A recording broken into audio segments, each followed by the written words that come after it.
Hello everyone, welcome to the academy channel.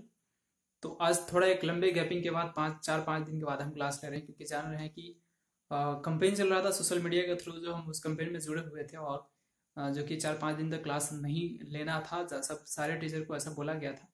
तो इसलिए हमने भी बीच में गैपिंग कर दिए थे और कंपेन के साथ जुड़े हुए थे और अभी भी जुड़े हुए, कंपेन चलता रहेगा। इस बीच में आप देख सकते हैं कि रेलवे के एग्जाम वगैरह का डेट निकल चुका है और भी हमारा जो भी है बिहार एग्जाम के लिए भी डेट उट निकल चुका है, जो कि बहुत खुशी की बात है। तो इसलिए अब जो है कंटिन्यू क्लास भी करना है, साथ साथ में पढ़ते भी रहना है, कंपेन भी हम लोग को अटेंड करते रहना है, क्योंकि अब हमें ऐसा मान के चलना है कि सरकार हम आवाज़ नहीं उठाएंगे तो हमें वो नहीं ध्यान देगी, वो अपना काम करते रहती है और इस तरह से हमारे ऊपर नहीं ध्यान रहेगा। अब ये दिमाग में शिफ्ट कर लीजिए कि ये भी एक सिलेबस में है, ताकि पढ़ें और फिर लड़ें, तब तो करना पड़ेगा। यहाँ पे डेमोक्रेसी है, कोई किसी पे ध्यान नहीं देता है। यदि खुद आप जागेंगे नहीं, खुद यदि आप जागरूक नहीं होंगे तो ठीक है। तो चलिए आज शुरू करते हैं हम कंपटीशन मैथ के लिए। जैसे कि काफ़ी लंबा गैप हो गया, तो अब हम कंटिन्यू करेंगे, ज़्यादा इधर उधर के नहीं बात करेंगे हम, इसलिए क्योंकि टाइम बर्बाद होगा। हम स्टार्ट करते हैं क्वेश्चन। तो कुछ जो क्वेश्चन हम कर रहे थे वो ए क्यू माइनस बी क्यू के फॉर्मूला पे कर रहे थे। यहाँ पे देख सकते हैं कि ये फॉर्मूला हम बताए हुए थे कि a cube minus b cube का जो फॉर्मूला होता है a minus b into a square plus a b and plus b square. ठीक है, ये हमारा होता है फार्मूला। तो इसी फार्मूला से यहाँ पे क्वेश्चन डिफरेंट डिफरेंट तरह का पूछता है। तो ऐसा इस तरह से एक क्वेश्चन पूछा गया। यहाँ पे सपोज के लिए ऐसा दिया है x plus y is equal to 1/x and plus 1/y दिया हुआ है और हमसे बोल रहा है क्या, find x cube minus y cube. ठीक है, इस तरह के क्वेश्चन पूछता है और भी बहुत तरह के क्वेश्चन पूछा जाता है। तो इस तरह का यदि क्वेश्चन रहेगा तो क्या करेंगे, यहाँ पे एलसीएम ले लेंगे x y, x plus y यहाँ पे देख सकते हैं वाई प्लस एक्स या फिर एक्स प्लस वाई आएगा। क्रॉस मल्टीप्लीकेशन करेंगे तो यहाँ पे निकल के आएगा एक्स प्लस वाई का whole square is equal to x y रहेगा। ठीक है, तो यहाँ पे हम स्क्वायर इसको ब्रेक करते हैं तो x square plus 2x y and plus y square is equal to x y होगा। एक्स वाई को इधर हम ले जाएंगे, x square plus x y into x y minus x y आएगा। तो यहाँ पे बचेगा कितना, हमारा एक्स वाई बचेगा एंड प्लस वाई स्क्वायर बचेगा। ठीक है, अब ये जो हमारा दिया हुआ है क्या है, x cube minus y cube यानी कि a cube minus b cube का फॉर्मूला क्या होता है, a minus b into x square and plus x y and plus y square. तो आप देख सकते हैं कि क्या हो गया, ये हमारा निकल के जो आया है वो कितना आया है, 0 आया है ना, क्योंकि इधर आकर के क्या हो जाएगा, ये 0 हो जाएगा। ये इधर से इधर ले लेंगे तो वैसे इसका वैल्यू जो आएगा वो 0 आएगा। तो ये आपको नहीं करना है, आपको ध्यान रखना है कि इस तरह का क्वेश्चन भी पूछेगा तो ये जहां पे आएगा, ठीक है, इसका वैल्यू यहाँ से निकल के 0 आता है। तो इसका वैल्यू जब निकल के 0 आएगा तो हम इसके ऊपर ध्यान देंगे कि यहाँ फैक्टराइज करेंगे तो हम फार्मूला लिखेंगे, फैक्टराइज करेंगे, फार्मूला लिखेंगे सिंपल से, तो यहाँ पे ये 0 आ जाएगा। ठीक है, तो आपको उतना करने की जरूरत नहीं है, आप डायरेक्ट आंसर में आते 0 ऐसा क्वेश्चन देखते थे। ठीक है, और भी क्वेश्चन लेते हैं, बोर्ड साफ करते हैं।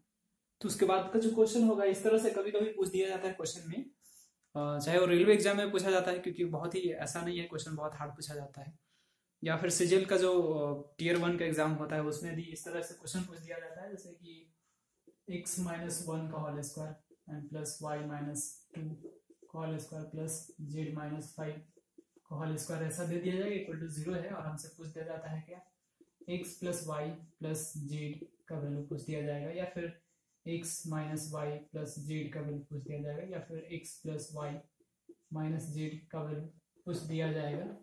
तो ऐसा क्वेश्चन पूछ सकता है, जो कि ऐसा क्वेश्चन यदि पूछता है तो बेहद आसान होता है, क्योंकि यहाँ पे देख सकते हैं कि पूरा का पूरा पॉजिटिव है। तो यहाँ 0 सिर्फ और सिर्फ तभी हो सकता है जब इंडिविजुअल टर्म जो है सब 0 होगा, यानी कि x माइनस 1 भी 0 होगा और y माइनस 2 भी 0 होगा और z माइनस 5 यदि 0 होता है तभी ये टर्म्स 0 होता है। ऐसे केस के लिए आप यदि ये नहीं जानते हो तो बेसिक मैथ आपको जानना जरूरी होता है। ये अब तभी हो सकता है जब तीनों टर्म, क्योंकि यहाँ पे देख सकते हैं पॉजिटिव है पॉजिटिव है पॉजिटिव है, तो यहाँ पे तो कोई नेगेटिव है नहीं और इधर नेगेटिव आ भी नहीं सकता, क्योंकि ये परफेक्ट स्क्वायर में दिया हुआ है।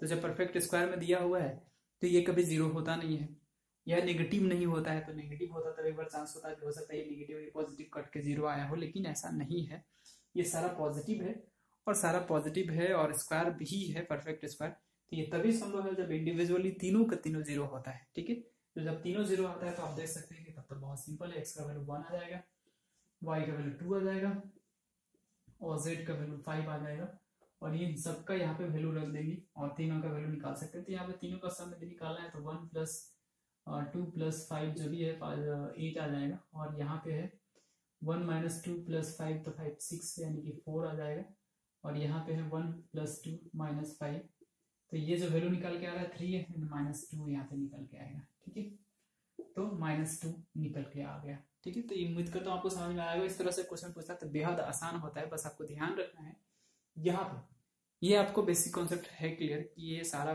टर्म्स जो है वो पॉजिटिव में दिया हुआ है और परफेक्ट यानी कि स्क्वायर भी दिया हुआ है। तो स्क्वायर भी हम किसी नंबर का स्क्वायर निकालते हैं तो कभी नेगेटिव नहीं होता है, वो हमेशा पॉजिटिव होता है। तो सारे टर्म जब पॉजिटिव है तो पॉजिटिव पॉजिटिव पॉजिटिव, तो जीरो कैसे होगा?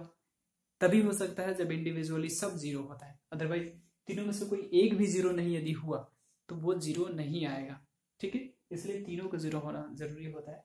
तो इस तरह से जो भी क्वेश्चन पूछा जाएगा और भी पूछा जा सकता है इस तरह से, प्लस b माइनस 3 का whole square plus c plus 10 का होल स्क्वायर, ऐसा दे दिया जाएगा। ठीक है, तो उसी तरह का क्वेश्चन है, यानी कि इंडिविजुअली सब जीरो होना होगा। तो आप देख सकते हैं कि ये का वैल्यू कितना आ रहा है 5, इसका वैल्यू कितना आ रहा है 3 और इसका वैल्यू कितना आ रहा है 10, और इस तरह से जो वैल्यू यदि पूछा जाएगा यानी पूछा जाएगा a प्लस बी प्लस सी, तो आप 3 प्लस 5 कितना 5 8 और -10 यानी कि -2 आ जाएगा। अब यहाँ पे जो भी प्लस माइनस एडिशन सब्ट्रैक्शन जो भी पूछता है उसके अनुसार आप इसको जवाब दे सकते हैं, आंसर दे सकते हैं। ठीक है, उम्मीद करता हूँ आपको समझ में आ रहा होगा ये ट्रिक, और ट्रिक नहीं है बेसिक, एक्चुअली में यहाँ पे कोई ट्रिक की जरूरत नहीं होगी, खुद ही इतना सिंपल क्वेश्चन दिया हुआ है कि यहाँ पे ट्रिक की जरूरत नहीं पड़ता है। आप ऐसे क्वेश्चन बना सकते हैं, यानी कि आपके पास नॉलेज है, बेसिक नॉलेज है, तो आप ऐसे ही क्वेश्चन बना सकते हैं, इसमें ज़्यादा टाइम नहीं लगता है। ठीक है, तो आपको सही लग रहा होगा, यदि अच्छा लग रहा होगा तो प्लीज़ लाइक कर दीजिएगा वीडियो को, और जैसा भी लग रहा होगा कमेंट करके बताइएगा कि कैसा लग रहा है। ठीक है, चलते हैं हम और इसके और क्वेश्चन लेते हैं। तो ये तो हो गया सिंपल क्वेश्चन, लेकिन इस पे क्वेश्चन थोड़ा सा घुमा के ट्विस्ट करके भी पूछा जा सकता है। तो वो क्वेश्चन कैसे करते हैं उसके लिए हम करते हैं, लेकिन इससे पहले हम थोड़ा कुछ फार्मूला जान लेते हैं, उसके बाद बताएंगे। तो आप यहाँ पे देख सकते हैं कि यदि a प्लस 1 का होल स्क्वायर यदि निकालते हैं तो यहाँ पे आता है a square plus 2a n plus 1, b plus 1 का स्क्वायर यदि निकालते हैं तो b square plus 2b n plus 1, c plus 1 या कुछ भी रहेगा यहाँ पे x y z कुछ भी हो सकता है, तो c square plus 2c n plus 1। ठीक है, यहाँ पे x प्लस 1 भी हो सकता था, y प्लस 1 भी हो सकता था, c प्लस z प्लस 1 भी हो सकता था। तो सारे के लिए फार्मूला आपको पता होना चाहिए कि ये होता है। तो अब इस पे क्वेश्चन कैसे पूछता है तो आप देख सकते हैं, ऐसा क्वेश्चन पूछ सकता है a square plus b square plus 2a plus 2b and plus 2, इस तरह के क्वेश्चन पूछ देगा। ठीक है, और फिर मतलब इतना दिया हुआ रहेगा और आपसे पूछेगा यहाँ पे कि a माइनस बी का वैल्यू कितना होगा, a प्लस बी का वैल्यू कितना होगा, कुछ भी पूछ सकता है, a प्लस बी या फिर a इंटू बी का वैल्यू पूछ सकता है, a square into b square का वैल्यू पूछ सकता है, a square minus b square का वैल्यू पूछ सकता है, तो कुछ भी पूछ सकता है यहाँ पे। तो इस तरह के क्वेश्चन को हम कैसे सॉल्व करेंगे, तो आप देख सकते हैं कि अभी जो फॉर्मूला बताए हैं, तो यहाँ पे a स्क्वायर और 2a को इसके साथ रख दें, यहाँ पे प्लस 2 है तो प्लस 2 को हम प्लस 1 कर दें तो हमारे पास प्लस 1 एक बचा हुआ है, और b स्क्वायर को हम b स्क्वायर के साथ कॉम्बिनेशन कर दें तो ये हमारा ऐसा कुछ बन के आ रहा है, सॉरी स्क्वायर नहीं है, ठीक है, ऐसा कुछ बन के आ रहा है। तो आप देख सकते हैं कि 2a को हम इसके साथ लेंगे, प्लस 2 जो हमारे पास था वो दोनों को डिवाइड कर दिए, इसके पास प्लस 1 दे दिया और इसके पास प्लस 1 दे दिए, तो ये जो हमारा बन के आ गया, आप देख सकते हैं कि ये फार्मूला बन के आ गया, यानी कि a प्लस 1 का होल स्क्वायर आ गया प्लस यहाँ पे b प्लस 1 का होल स्क्वायर आ गया। तो अभी भी जैसे हम डिस्कस किए हुए थे क्या कि जब परफेक्ट स्क्वायर है और पॉजिटिव है और वो जीरो दे रहा है तो तभी संभव है जब तीनों यानी कि इंडिविजुअल जितने भी टर्म्स है वो सारे जीरो होंगे, तभी ऐसा पॉसिबल है। तो यहाँ पे आप देख सकते हैं कि दो टर्म्स बन के आ रहा है और दोनों टर्म्स परफेक्ट स्क्वायर में दिया हुआ है और दोनों पॉजिटिव है, स्टिल वो जीरो उसका वैल्यू दे रहा है। इसका मतलब क्या है कि इंडिविजुअली दोनों जीरो होगा यहाँ पे, यानी कि हमारा a plus b, a plus 1 भी जीरो है, b प्लस 1 भी जीरो है, तो ये हमारा a का वैल्यू कितना -1 और b का वैल्यू -1। ठीक है, a -1 -b दोनों के लिए वो नहीं भरा तो यहाँ पे हम रख देंगे -1 और -1 पहले से था और एक -1, यानी कि यहाँ पे -1 +1, यानी हमारा कितना आ रहा है 0।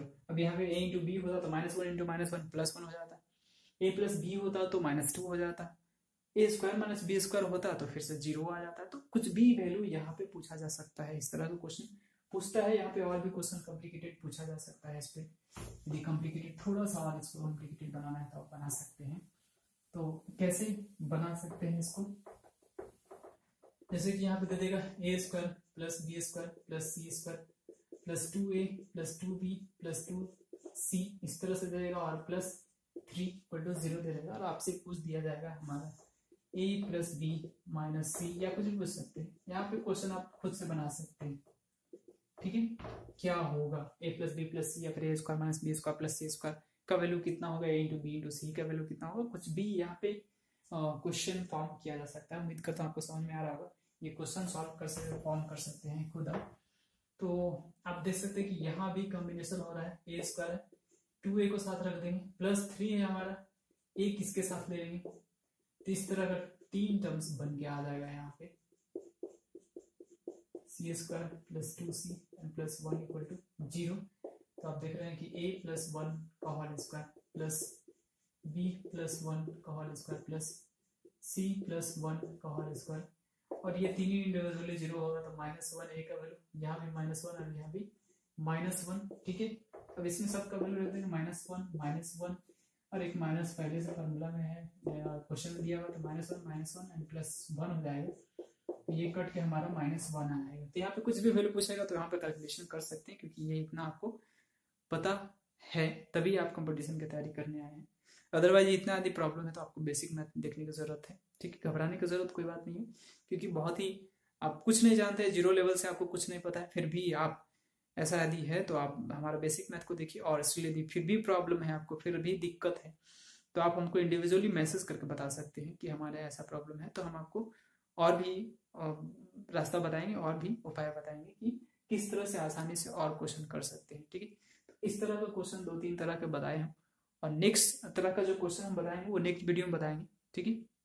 इस वीडियो में हम इतना ही रहने देंगे, और बस आप लोग से ये कहेंगे कि आप यदि वीडियो अच्छा लगा होगा तो लाइक कीजिएगा, सब्सक्राइब शेयर कर लीजिएगा दोस्तों वगैरह में, और लाइक कीजिएगा, कमेंट करके बताइए कैसा लगा। नए यदि होंगे सब्सक्राइब अभी तक यदि हमारे चैनल को नहीं किए हैं तो प्लीज़ सब्सक्राइब कर लीजिए और बेल आइकन को प्रेस कर लीजिए, ताकि हर नए वीडियो के आने वाले नोटिफिकेशन आपको सबसे पहले मिलेगा और आप देख करके उसका फायदा उठाएं। यहाँ पे कोई पेड कोर्स हम नहीं करा रहे हैं, फ्री ऑफ कॉस्ट है, आपको सिर्फ टाइम देना है, पेड हम चार्ज नहीं लेते हैं। अभी पेड चार्ज मतलब हमारा पेड चार्ज नहीं चलेगा, हम यूट्यूब पे हमेशा पढ़ाते रहेंगे। पेड वाला क्लास करेंगे तो वो भी यदि है वैसा तो हम करा सकते हैं, बट अभी जो है वो हम ऑफलाइन क्लास लेते हैं, लेकिन ऑफलाइन का अलग हमारा है। ऑनलाइन में हमारा कोई चार्जेस नहीं है, सिर्फ आपको टाइम देना है और सिस्टमेटिक वे से देखना है। जब भी हम आपको बोलेंगे हमारा वीडियो देखते हैं तो सिस्टमेटिक वे से देखिए, क्योंकि हमारा सब एक दूसरे से लिंकअप रहता है। तो हमारा नहीं एक्चुअली जो भी टीचर अच्छे से पढ़ाते हैं वो लिंकअप ही रहता है, जिसे पार्ट वाइज करके डालते हैं, तो सारा देखना जरूरी होता है, वो भी सीरियल वाइज। तब आपको अच्छी तरह से बिल्कुल कहीं जाने की जरूरत नहीं है, सारा कुछ यहाँ पे अवेलेबल करा देंगे। हम जो भी कंटेंट देंगे बहुत ही अच्छे क्वालिटी का, हाई क्वालिटी का देते हैं, ठीक है, जो कि एग्जाम से पूरा मैच करेगा। एग्जाम में यहीं से क्वेश्चन, यहाँ से कॉन्सेप्ट ही आएगा, क्योंकि इससे बाहर कभी क्वेश्चन नहीं आएगा एग्जाम में, ये 100% श्योर है, ठीक है। साथ साथ में हमारे करंट अफेयर जीएस क्लास चलता है, वो सब भी ज्वाइन कर सकते हैं। तो चलिए मिलते हैं नेक्स्ट क्वेश्चन में, तब तक के लिए जैसे कि कैंपेन चल रहा है वैसे जुड़े रहें और साथ साथ में पढ़ाई भी करते रहें, ठीक है। चलिए मिलते हैं नेक्स्ट क्लास में। जय हिंद, जय Bharat, bye bye, take care.